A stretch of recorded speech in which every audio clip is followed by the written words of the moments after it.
exciting episode of the Take Come So podcast.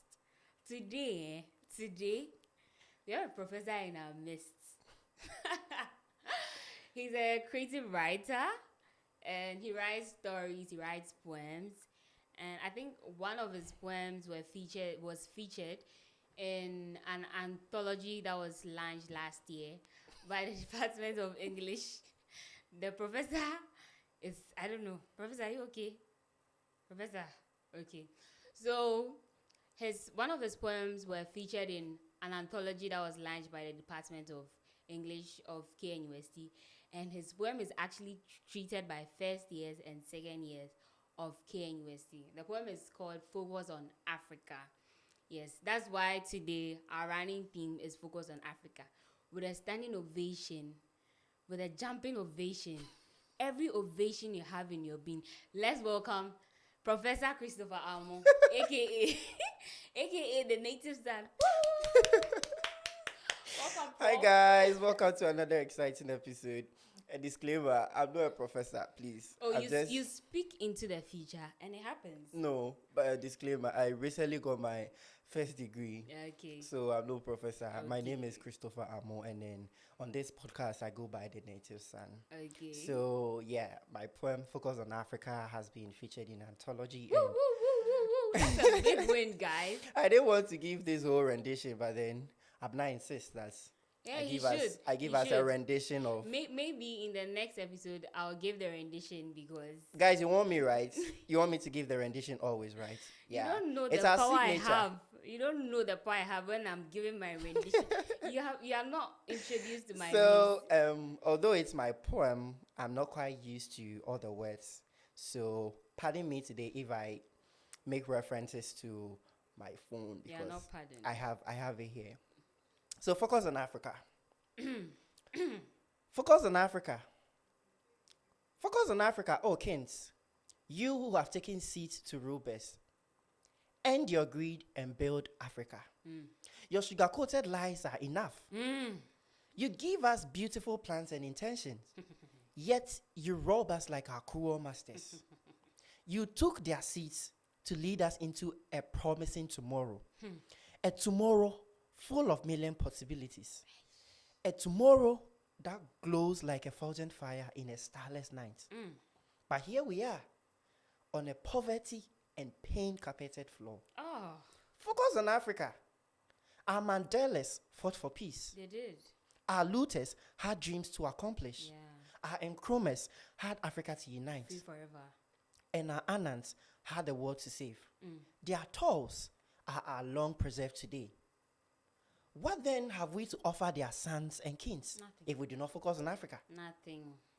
What ears will not hear of our failure if we do not focus on Africa? What ears will not hear of our failure if we do not focus on Africa?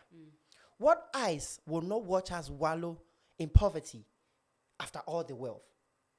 And then what mouth will not tell us of Brago's vanity? If we tell gently, all that our land has and all that our fathers have done to our kings and queens, and still cry for help, what land will give to us if we only take but do not give back?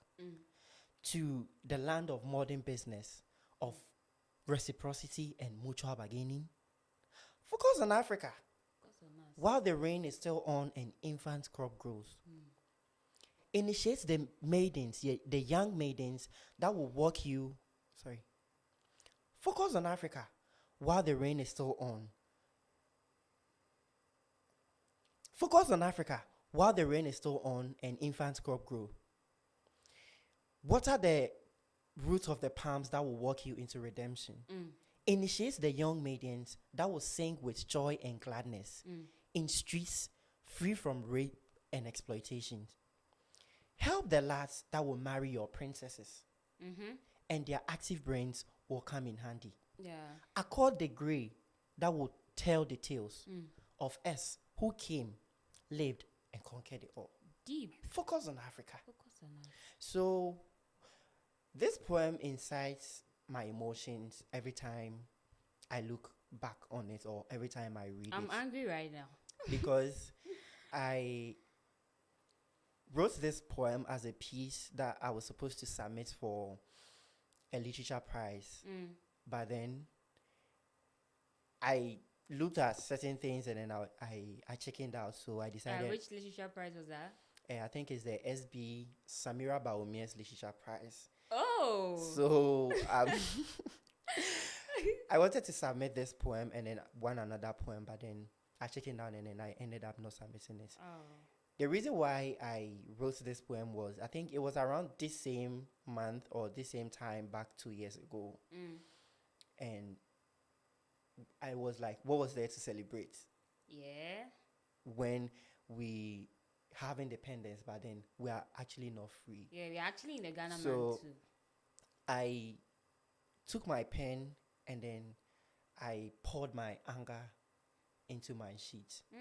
It took me some time to go back to the poem and then correct certain things, but then here we are, finally featured in an anthology by the Department of English. That's a big win. That's a big win. I mean, I'm really proud of you. When I saw the lunch, I was like, this is a big win. I can brag about the fact that my friend has a poem that is being treated and students are actually learning from this. And we are actually in the election month. Election year, sorry. Yeah, most African countries are also in their election year where they are going to elect new leaders or representatives to make decisions on their behalf. And then we're actually looking at this poem and then the running topic because Ghana is in an election year. And then we all know how the economic state looks like. We all know how our leaders have worked for us. We voted them into power and then how they have worked for us. So this episode is to incite a little bit of anger and then also open your eye to certain things so that are happening in a country and not only in Ghana. So that as we make our decisions when the time comes to select our representatives, I mean, we go there with clarity of mind and then informed decision. We make an informed decision because whether or not you choose to vote, like Aristotle said, everyone is a political animal. If you choose to vote, you will inform decision making. If you don't, you also inform decision making because if you vote, your vote is counted. If you don't vote, your vote could have made a difference. Yeah, and so I think there has been a recent trend of vote buying where people are paid to to vote for a particular political party. Especially delegates, the delegates conference. Yeah, I feel like it's That's really sad. appalling as Ghanaians. If we say we are patriotic citizens, we need to vote with a clear conscience. Know what has happened in your country. Know from your perspective, what have you gained from the leadership that we have as a country. And if you see that it's not good enough, or if you see it's good enough, you make the decision and your decision counts as well because it's based on your decision that the leadership will be chosen. Yeah. So if you are influenced to take this action, then what's the essence of doing all these things? I don't blame these people that are taking, money or let me say gifts from political figures before they give them their votes because the truth of the matter is that these people are in to buy the vote. Once, whether or not you take the gift and then they come into power, it's still the same old story.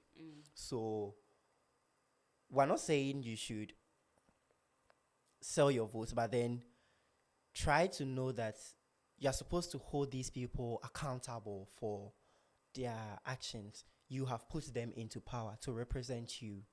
Wherever you are putting these people, we are putting these people to represent us on the national stage to make decisions on our behalf. So we need to have the opportunity to hold them accountable. So if you end up taking bribes from them, I mean, you have sold your power. That's the power of the people to them to misuse it. That's fair. They know that every year they will come back and then say, oh, Munjiwe. They will come and start working on some old roads that should have been worked on since Kwame Nkrumah's time. Funny enough, they'll just come and they'll leave the soil there and then once they are done voting, whoop, that's all. You'll not see them again. Right now, back in SHS, I find it very hard when I'm going back home because That time my road was very poor. Yeah. Even now that it's an asphalt road, Mm. it's not even up to 3 years, but then potholes have taken over. Hmm. The road wasn't rightly made. Like they didn't take time. They didn't invest into the materials that were supposed to go Yeah. inside. So yeah, But I think the election year is one of the critical moments for every African country, because recently we've seen the trend of coup d'etats in some African countries, yeah, and I think that's actually sad. Our heart yeah. goes out to every country out there that is I mean, experiencing I have never coup d'etat. experienced a military rule Hey, before. if Ghana should experience it in this democracy, I mean, where will we find ourselves? We'll all find ourselves Yeah, wanting. I've never experienced a military rule before, but when my mom talks about it, you see that It was it was very intense. bad, the killing of people and all those things. I don't think I mean, it's safe look in this at Beast of No democratic era. Nation. Have you seen that movie? Yeah, yeah, I have. Look at that brutality in there where children. I mean, it's going to be hectic and then dangerous for all of us. Like everywhere will not be safe. So, in as much as we are in an election year and person A disagrees with person B, let us come together. First of all, we are Ghanaians first before every other political Yeah, party. that's true. So, whether or not you agree with this person on this matter, I mean, sometimes keep your opinions to yourself. You are best when you observe certain things. That is when you can draw a conclusion. Because if we are supposed to, like, if coup d'etat or let's say a military rule hits Ghana right now, we're not going to be safe at all. Yeah. At all. There's no hiding place. There's no hiding place. Where are you going? And where are you going there? Where are you going? We need plane tickets though. I don't even have a passport here, so where are we going? We're not safe at all. So this is the Ghana we have. This is the country we have. So we need to safeguard it we need to as focus citizens on of the Africa country. in general because Africa is our continent. We pride ourselves in a lot of things. I mean, we are Garden of Eden, but we're in decay. What? We are a Garden of Eden. When I say Garden of Eden, I mean biblical allusion, how the Garden of Eden was created. I mean everything good was in there. Yeah. But then we are in decay. Look at our African continent. What don't we have? We have everything. Oh yeah. But then we all the minerals are not the most performing or the best performing continent. That's true. But we can do better. I believe we can do better. There's more room for improvement. Yes. So we need to be conscious of who we give our power to, who we leave our resources into, like who we give our resources to handle for us, to make decisions for us. So, guys, if we say we're going to talk about like the condition of Africa, we are going to drag it for a very long time. But then there is this book that I would admonish people to read, Ali A. Mazuri's The African Condition. I think I cheated in my politics class. Dr. Amachi taught me that. And it's a very nice book. It contains 6 paradoxes that talks about the African condition. So we should all check it out and then have an informed decision so that we are aware of our surroundings and then we are aware of the things that we are doing as citizens and then as also Africans. Yeah, be citizens and not spectators. I believe the country can be in a better place if we start changing our mindsets, if we have leadership that are in place to cater for the people, because you are here to serve the people. You have the people's interest at heart. Once we have such leaders, I believe the continent is going to be a better place to live. Yeah, Ghana is going to be a better place. Yeah. I mean, people will not run from the country to oh go and yeah, pursue. there are lots of people running away. The brain drain is serious. Today you are when you go to Kotoka, Terminal 3. it will Today you are shock talking to, no, not even today. 1 minute you are talking to your friend. The next minute you see his number has changed. Awurabena changed her number to +44. I was like, hey, Awurabena, was it not you that I was talking to an hour ago? You were going, you didn't even tell me.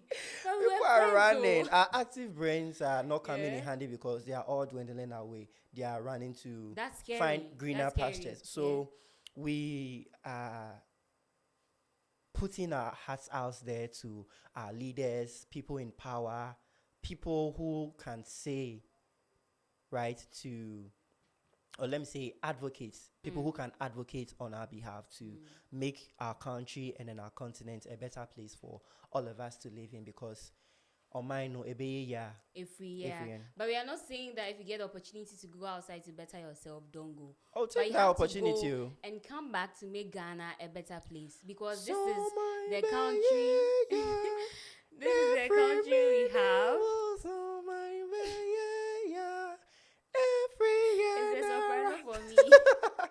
So this is the country we have. When COVID-19 hit, that's when I realized that we have Ghana and that's it. Because those that were outside were literally coming back to their families to come and stay till everything dies down. The before year they of go no back. return. Sorry, the year of return. Yeah. Yes. Everybody was coming to Ghana. I think to it's come a and good stay. initiative, but then it has died out.